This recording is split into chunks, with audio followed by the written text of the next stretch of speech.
Здравствуйте, товарищи! В эфире очередной выпуск интеллектуально-просветительского экспериментального проекта «Институт свободы» Федора Бирюкова.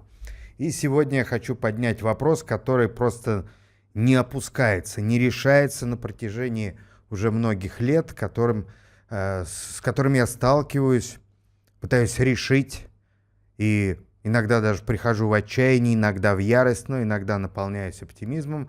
Вопрос, который беспокоит меня и моих собеседников буквально каждый день: как соотносятся свобода и план?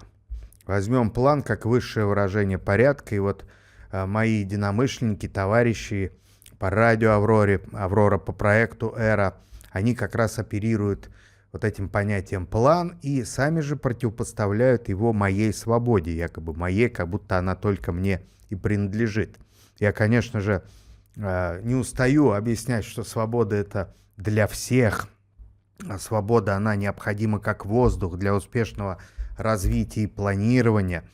Пытаюсь объяснить, что план в его лучшем понимании, да, как последовательность действий, он абсолютно не противоречит никаким трактовкам свободы. Единственное, я опять-таки не устаю повторять, что планы должны меняться в соответствии с тем, как меняются объективные условия.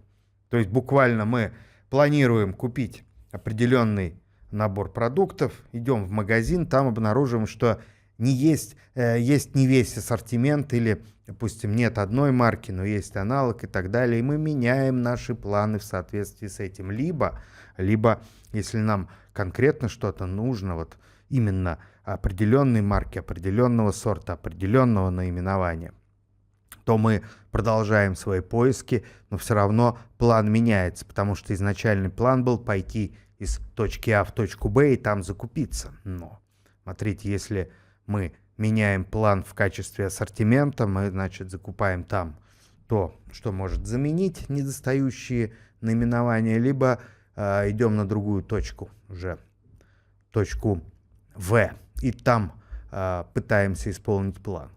Проблема плановиков, на мой взгляд, историческая проблема плановиков заключалась как раз в том, что те структуры, те системы, это далеко не только Советский Союз и многие другие даже капиталистические страны, они так или иначе прибегали к масштабному экономическому планированию. И вот как раз в той неизбежно появляющейся точке, когда необходимо поменять план в оперативном порядке, без излишних согласований, иногда это может выглядеть даже революционно, тут начинается проблема, потому что есть категория чиновников или же высокопоставленных капиталистов, акционеров, владеющих большинством пакетов акций, да, которые считают, что именно их понимание плана, их монополия на осуществление плана самое правильное.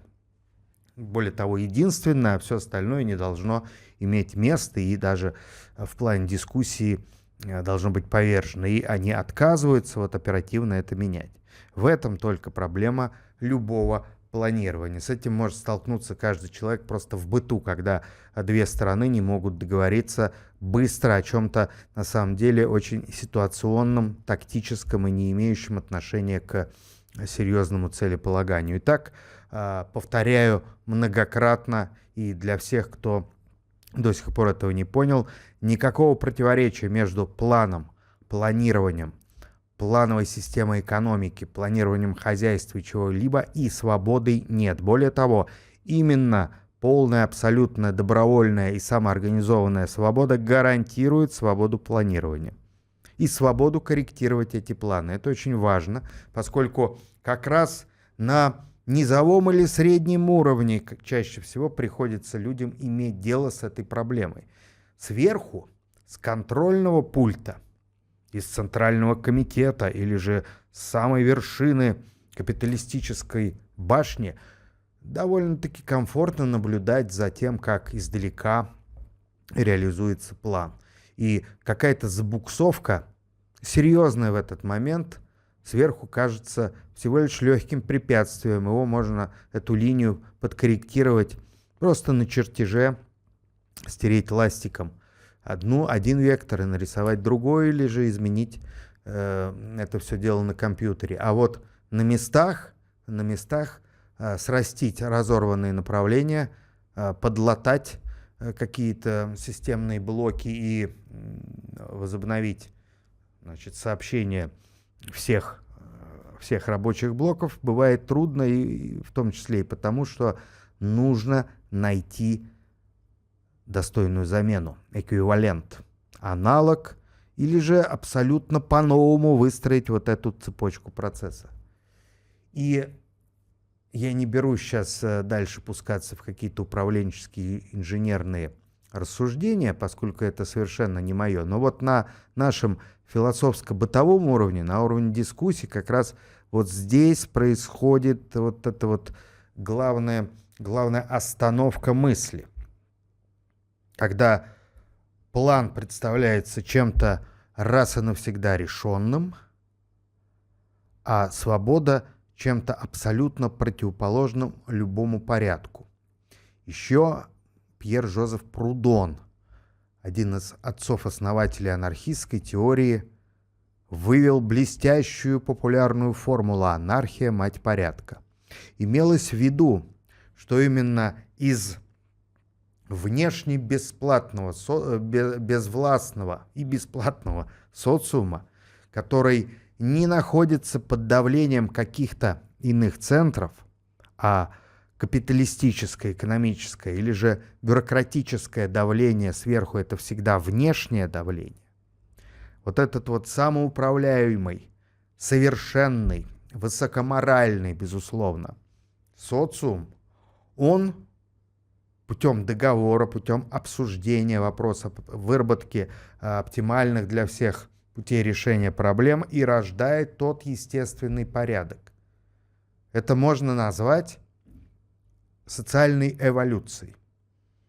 Когда социальный субъект меняется, воспринимая изменения окружающей среды, меняется с тем, чтобы максимально полно использовать преимущества, которые находятся, значит, в окружающей среде, в социальной среде, и продолжать развитие дальше. Это не что иное, как социальная эволюция, вот этот вот порядок. В отличие от, скажем так, этатистски или диктаторски понимаемого порядка, который представляется чем-то раз и навсегда законченным.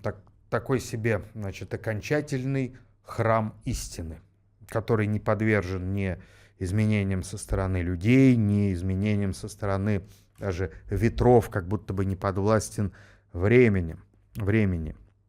Я рискну предположить, что какие бы сверхсовременные материалы бы не использовались при возведении столь внушительного храма истины, он все равно будет подвержен изменениям и даже разрушениям, если не с внешней стороны, если не со стороны критиков, которые так или иначе имеют альтернативную точку зрения на его место во Вселенной, его целеполагание, то за счет внутренней разбалансировки, внутреннего старения. И, как правило, именно это и происходит с застывшими системами. Системами, которые отказываются развиваться, которые отказывают своим получившим в результате социальной автономии, эволюции автономным частям в части разумного суверенитета, чтобы вместе развиваться дальше. Вот это вот мнимое постоянство, мнимое, потому что оно имеет на самом деле такой горизонт планирования не более чем человеческая жизнь. Только на протяжении человеческой жизни мы можем полагать, что вот этот конкретный домик, он будет стоять именно таким, каким выстроен, если мы сами будем контролировать его неприкосновенность. После нашего ухода с земной арены кто угодно иной может перестроить это здание или просто его снести и возвести на этом месте новый какой-то прекрасный, не менее долговечный храм истины, или вообще устроить здесь какое-то там кукурузное поле, да, вот по собственному желанию, или же прокопать котлован куда-то туда, к центру земли. Поэтому Все, кто мыслит и мечтает о постоянстве, думая, что возвел наконец-то единственно верного вечного кумира, это как раз низкий горизонт планирования. Долгосрочное планирование, планирование на многие эпохи, от 1000 лет, звучит на самом деле грандиозно, но почему бы нет? Так вот, этот план неизбежно предполагает массу изменений. Но при этой изменчивости внешней и декоративной структуры как раз нужно продумать сохранение сути. Вот что есть суть, что есть сердечник данного субъекта, что есть такое зерно самобытности, которое сохраняется внешними наслоениями. Вот определив это, мы возводим такой как бы внешний контур, который необходим для того, чтобы сохранить вот это зерно истины, самое дорогое, что есть в конструкции, на определенный срок. А дальше умный планировщик, провидец, визионер видит, что что-то изменяется. Он, как правило, предлагает целый ассортимент вариантов и заодно ассортимент решений.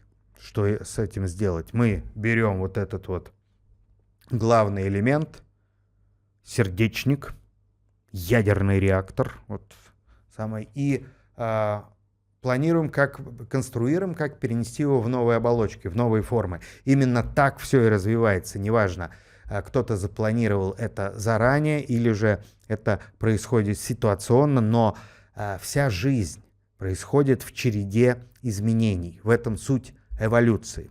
И революции, которые регулярно происходят, ну, не регулярно, они происходят часто.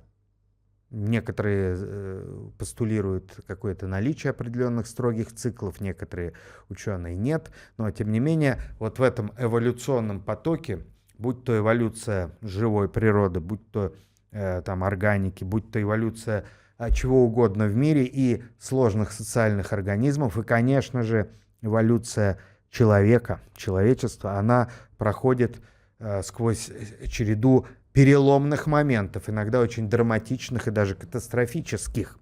Их принято в науке любой называть революциями. Как была неолитическая революция, как была научно-техническая, промышленная революция. И они подталкивают уже социальные изменения, перевороты политические или же так называемые какие-то революции сверху, когда сама власть принимает решение коренным образом изменить и парадигму развития, и саму структурную систему того государства, в котором они находятся. Пример революции сверху — это вот как раз реформа Петра I, который просто буквально изменил прежнее царство и создал Российскую империю. Империю, которая просуществовала в таком виде 300 лет. И была заменена как раз не такой вот банальной, стандартной Российской Республикой, которая установилась после февральской революции, а государством нового типа. Вначале абсолютно невиданной огненно-красной советской России, которая собрала под себя для начала бывшие территории Российской империи, распавшиеся в результате вот этих вот революционных процессов, и Советский Союз объединил плацдарм для создания новой социально-политической реальности, которая изначально должна была охватить весь земной шар. Был предложен абсолютно привлекательный, восхитительный рабочий рецепт, как снять противоречия между трудом и капиталом, между империализмом и народной жизнью, в конце концов, противоречия между коллективным целеполаганием и личными устремлениями посредством создания коммунистического общества. Общество бесклассового, безгосударственного, где нету эксплуатации, принуждения человека человеком. По сути дела, был предложен план нового витка человеческой эволюции. Для начала морально-нравственной, а там, гляди, и физической. Дошло бы до раскрытия физических каких-то новых возможностей человека.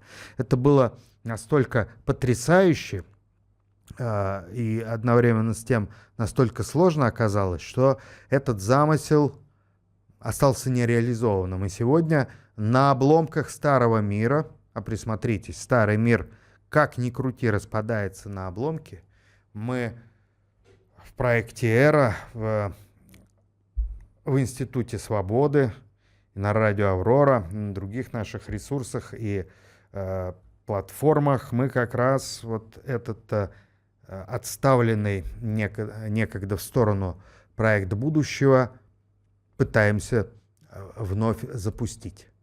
Создать принципиально иную социальную, политическую и научно-техническую реальность, которую можно условно назвать коммунизмом. Тех, кого пугает марксистская фразеология, а точнее пугают те одиозные буржуазные трактовки, которыми эта фразеология обросла за последние 100 с небольшим лет, тем можно предложить другие термины. И поэтому мы используем пока вот универсальный, абсолютно чистый, кристально чистый образ проекта «Эра» как чего-то радикально нового и радикально хорошего по отношению к тому, что мы имеем вокруг себя сегодня. И вот смотрите, вот этот план, блестящий план мирового коммунизма, план воспитания нового человека, изначально предполагалось, что он будет осуществляться путем проб и ошибок, путем наступлений и отступлений, путем буквально экстренной переписки этих планов. Но главное было охватить как можно большее число людей. Как можно большее число людей должны были быть включены в процесс создания нового мира абсолютно на свободных добровольных началах. То есть эти люди уже подготовлены, они могут решать такой разброс вопросов. Какой широкая палитра задач им должна была быть подвластна, они так должны были быть образованы и повышать собственную компетентность уже самостоятельно, что это абсолютно новый человек. И для того, чтобы сформировать подходящие условия, конечно, необходима была мировая коммунистическая революция, чтобы снять накопившиеся противоречия между трудом и капиталом, чтобы сделать имеющиеся на тот момент ресурсы доступными для всех трудящихся, чтобы отстранить любыми способами немногочисленный класс паразитов, который просто высасывает из земли и из людей все соки. Поскольку этот план наткнулся на серьезное сопротивление и не удался, сегодня можно поразмышлять, а что с ним не так. Можно предположить, что первоначально и то, с чем мы сегодня сталкиваемся, это излишняя, гуманизация имеющегося в наличии человечества. Сторонники тотального осчастливливания людей здесь сейчас, они забывают о том, что далеко не все люди хотят свободы, равенства и братства, и далеко не все те, кто находится в самом низу социальной структуры, просто буквально униженные, оскорбленные, бедные, они сами-то зачастую предпочитают мечтать о том, чтобы вырваться на вершину, мечтать подняться из грязи в князи буквально, чем изменить окружающую реальность и, допустим, добиться такой свободной, достойной жизни для всех, но, может быть, менее роскошной. Да, потому что придется и постоянно приходится отказываться от чего-то абсолютно ненужного. И в техническом прогрессе это присутствует, когда, допустим, какие-то красивые, безусловно, приятные на вид, но технически излишние элементы, они убираются, уступают место прагматичным таким утилитарным конструкциям. Эстетика меняется. Эстетика прошлых веков, она радикально различна, да и отличается друг от друга. А эстетика уж современного мира, сложного, мира, который так или иначе из собственных руин пытается выстраивать новые какие-то здание будущего, она может быть просто поливариативна. Если, чтобы это представить, представьте себе какое-то здание будущего, которое прямо может изменяться у вас на глазах в зависимости от того, для чего в данный конкретный момент это здание служит. Ну вот, например, это может быть какой-то грандиозный театр, значит, вечером, а с утра грандиозная школа нового типа. Вот он, этот дом-трансформер, он меняется все, внутренняя планировка, внешний декор, меняются какие-то там эти самые, вплоть до изгибов канализации, все меняется. Кстати говоря, вот подобные архитектурные изменения, они уже есть. Подобные эксперименты начались еще в 70-х годах прошлого века. Строятся здания, где внутренняя планировка может меняться, трансформеры. И уже таких зданий довольно много. Другое дело, что вот этот метод трансформера, он используется еще не на полную катушку. Но, допустим, популярный интернет-мем Backrooms, или как вот популярный сейчас фильм называется «Закулисье реальности», пугающие, непонятные задворки того, что мы называем объективной реальностью, какие-то новые пространства с точки зрения коммерческой выгоды в кинематографе, погруженные в такой макабрический кошмар, они-то как раз могут представлять собой бесконечные перспективы развития, допустим, урбанистической цивилизации. А то, насколько это может послужить делу снятия противоречий между урбанистическим образом жизни и природным ландшафтом, тут вообще дух захватывает от перспектив. Время требует людей, инженеров, философов, градостроителей, управленцев, активистов и просто сознательных граждан, которые дерзнут вот эти вот имеющиеся проекты реализовать на полную катушку и устроить соревнование, социалистическое соревнование концепций.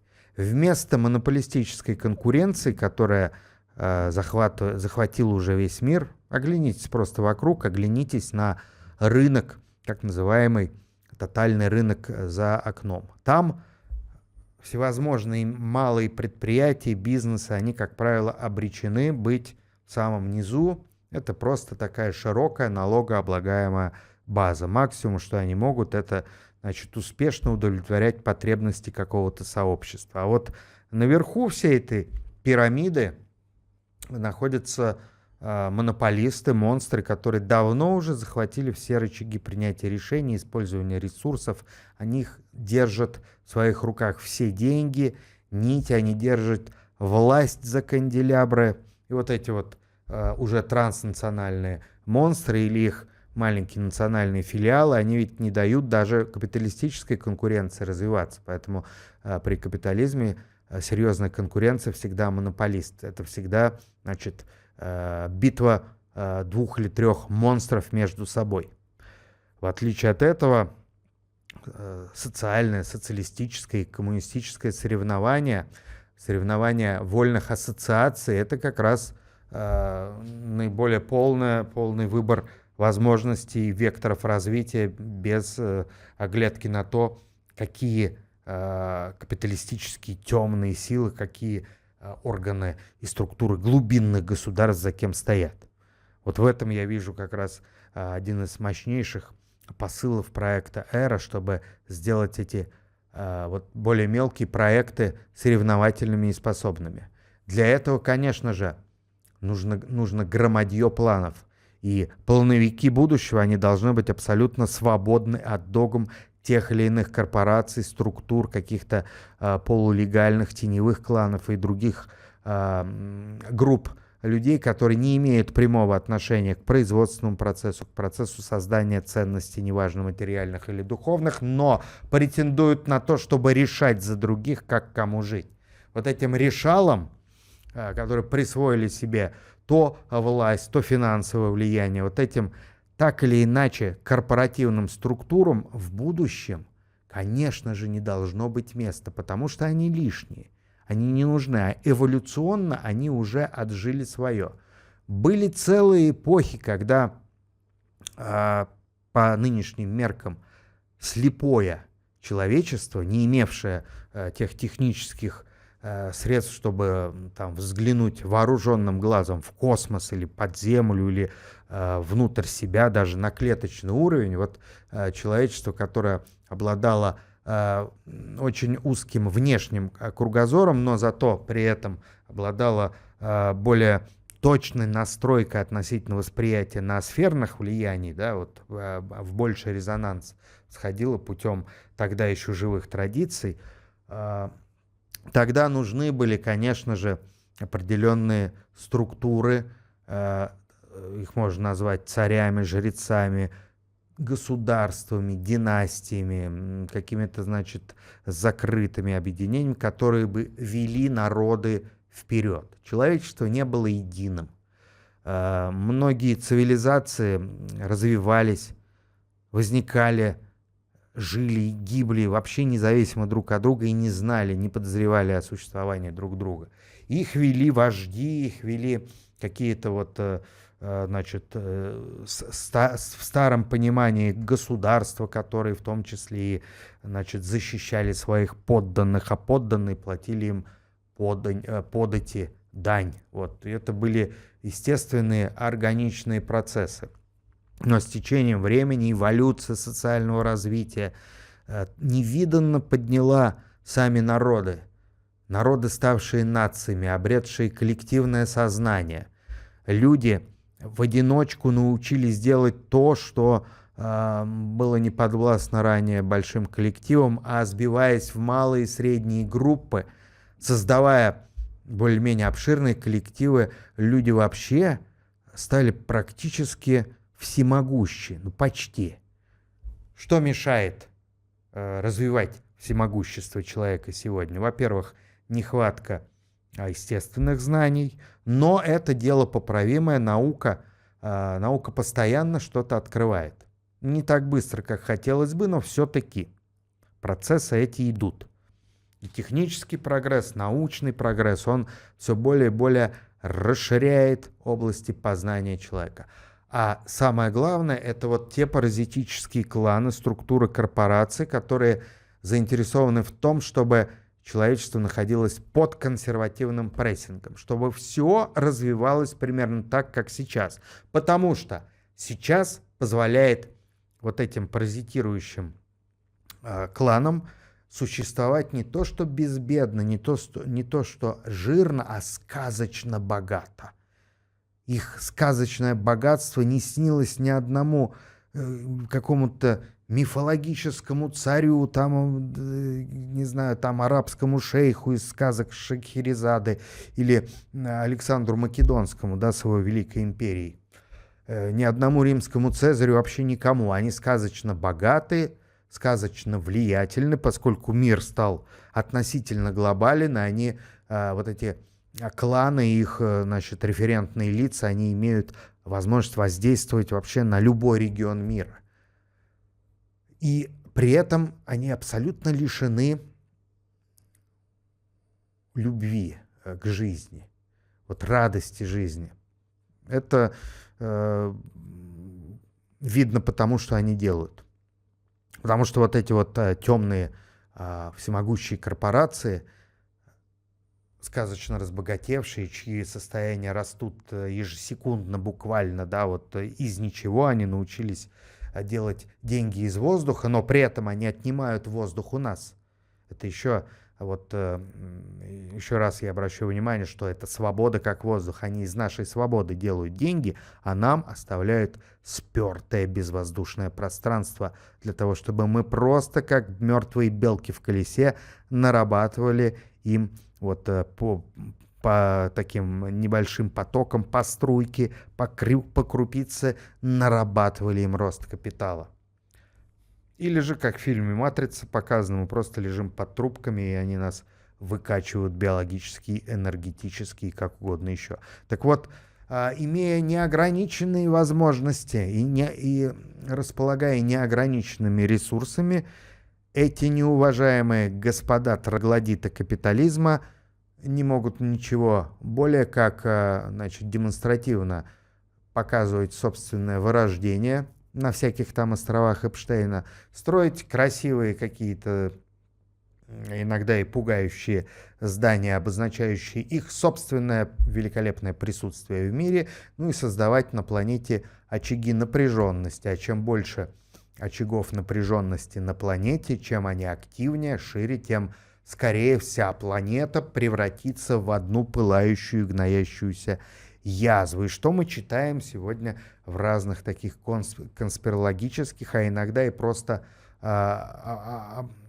значит, обзорных средствах массовой информации и коммуникации, что, мол, в том или другом регионе, где-то в аргентинских горах или там в Новой Зеландии или еще где-то, некие сверхбогатые люди основывают такую колонию для выживших супербуржуев, что, мол, приближается какой-то катаклизм, условная мировая ядерная война, когда всему живому наступит относительный конец. Ну и будет разрушена инфраструктура, а вот эти выжившие, значит, мироеды, буржуи, супербогатые люди, ну, с их точки зрения, это, конечно, сплошные атланты, которые расправили плечи. Вот они расправляют плечи, скидывают с себя ответственность за весь мир, а сами, как черви, уползают туда, в нору, где якобы они там начнут возрождать новое совершенное человечество, лишенное всех пороков, язв и устремленное исключительно к звездам. Но надо понимать, что из их подземных катакомб к звездам гораздо дальше, чем даже нам сейчас. Вот. Это тоже не стоит забывать. Кроме того, я вот предполагаю такую фишку. Ведь система капитализма — это система взаимных разводок, взаимного обмана. Все обманывают друг друга.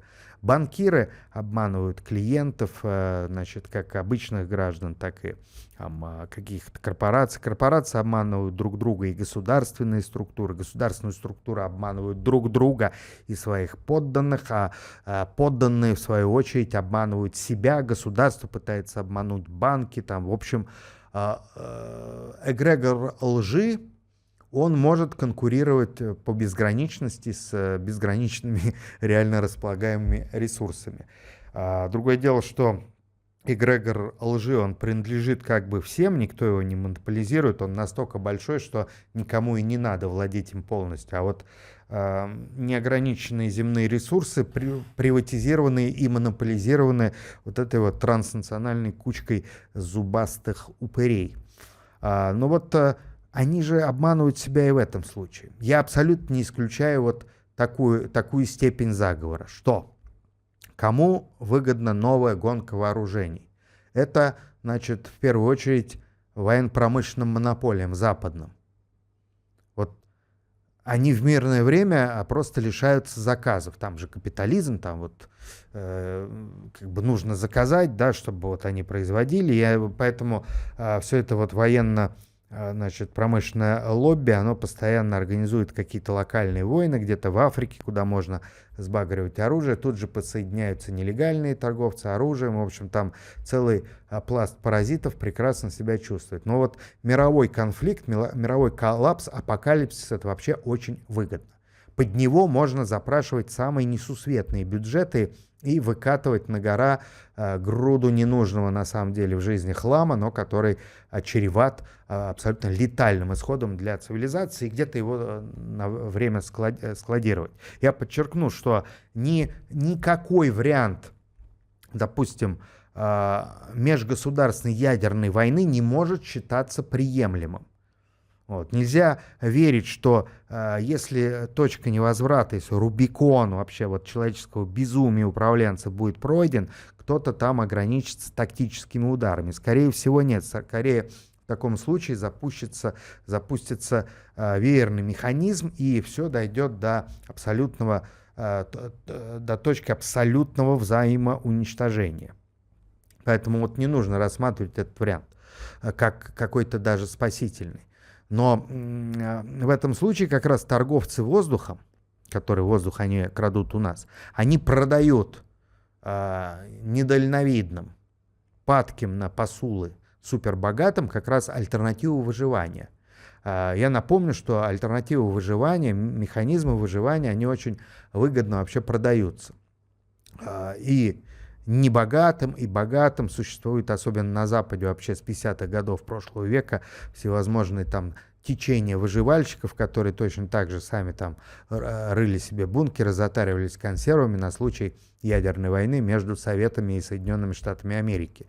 В то время во главе Советского Союза и Соединенных Штатов Америки стояли не такие глупые люди, как тогда казалось. Оказалось, они были умнее, они не дошли до этой ручки.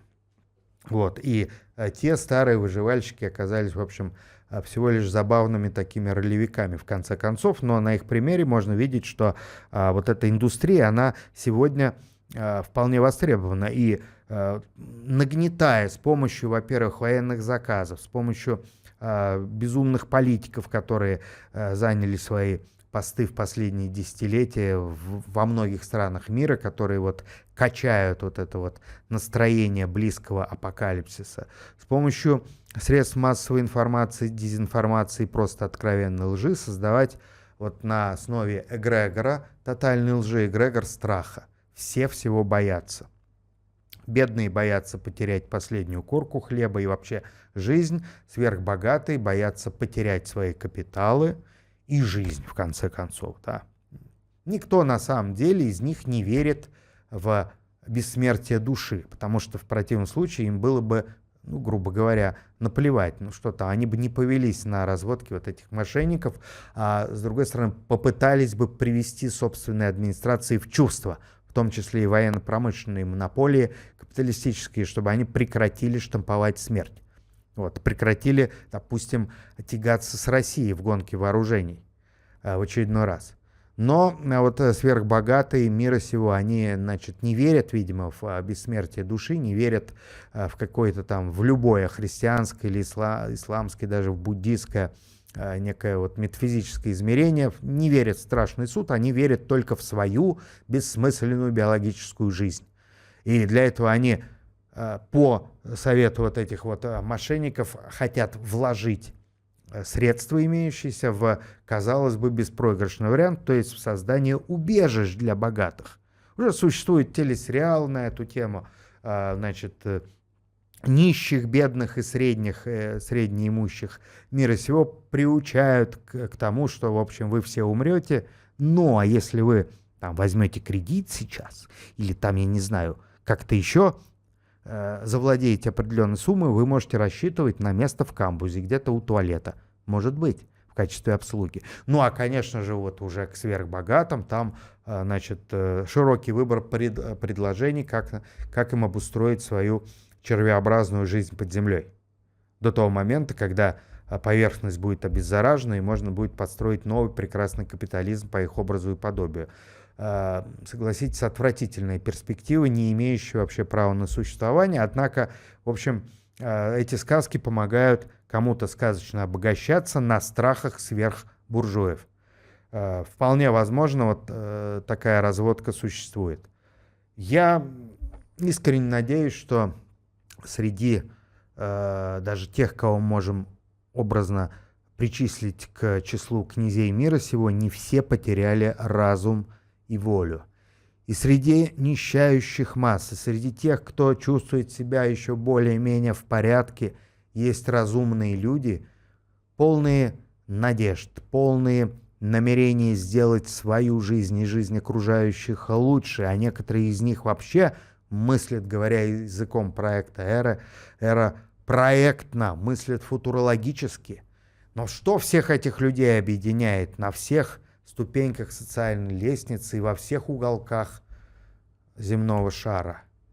Их отличает от остального порабощенного человечества две вещи.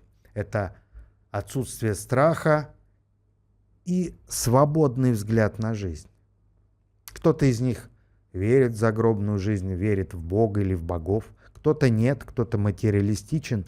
Но все эти люди, все мы с вами, я надеюсь, мы на одной волне свободы. И вот на этой волне свободы мы с вами и формируем постоянно то громадье планов, которое при благоприятном стечении обстоятельств сложится в целую линейку образов будущего, которые будут поэтапно, эволюционно, но и через революционные вспышки трансформироваться в новую окружающую реальность. Более совершенную, более свободную, более достойную для жизни человека и более пригодную для жизни человека. И эта реальность однажды вовсе не ограничится земным шаром. Земля останется колыбелью человечества, но нас ждут новые миры. Мы новые миры построим или откроем, может быть. На этом сегодняшний выпуск экспериментального проекта, интеллектуально-просвещенческого проекта Институт свободы Федора Бирюкова считаем закрытым. Благодарю всех вас за внимание. Мир вам, товарищи! Добро пожаловать в мир прогрессивных решений и надежных партнеров. «Аврора» представляет компанию «Акнотика», меняющую правила в мире оконного сервиса и следующую тем же ценностям, что и коллектив нашего информационного агентства. «Акнотика» — это новое слово остекления объектов любой сложности. Прямая связь с руководителем, честность, надежность и открытость команды которого меняют индустрию установки окон, предлагает двойной срок службы конструкций по цене прошлого года.